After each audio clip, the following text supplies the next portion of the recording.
rak dapur siap pakai estetik, Mas. Kaya apa model iki? Model iki lho, Mas. Jenenge kitchen set minibar modele O. Oke sing model modern. Ya iya ta. Iya, Piye? Wis modern pol gitu. Oh. Kok iso diodol-odol ngono model iki? Ya iya kan wis modern to, Mas. Heeh. Sak sang pembuangane. Ya. Ya ta. Ha iki cuciane, Mas. Wo penirese bag Ya iya diunggah. ta. Jan cocok nek iki kae. Lah iki sing dhuwur pernah dia dalam, Mas. Sing dhuwur kuwi.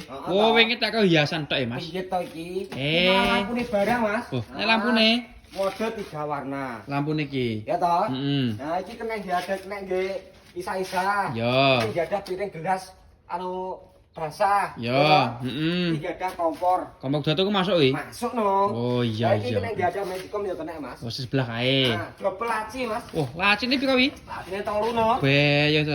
Mending meneh iki. Jos toh? Heeh. Nah, iki wis double troli. Coba kali piye? Nah. Oh, iki sing mini bar kae iki. Iya toh, sing modern pol kae to, Mas. Oh. Tambah laci dhuwur, Mas. Heeh. Ya toh? Lah mending nek iki. Mending tas wis gawe lampu gantung. Yo. Tak pasake iki. Wo iki bonusnya lampu gantung Ya iku. iya toh. Iya iya. Nah, Iki regane piro genahe? regane 8.500.000 wae. Iki. Heeh. Sak set iki. Ya saset iki siap pakai iki to.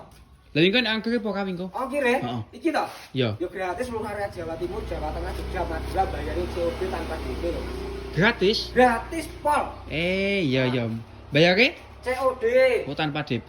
iya no. Jan A1 ki ya. Ya A1 tenan to. Cara pesene ki piye? Ya masuk Bioproperty Mas Budi Bebunitur ya to. Di Mm-mm. bawah Biopro di bawah titik mi to wi. Ya. Kuwi dilewok 1 kali terbongkar aku langsung. Oh iya, langsung ACC ya. ACC pol. Oke, siap. 8.500.000 Mas. Oke, cocok ki. Masuk nek iki, Mas.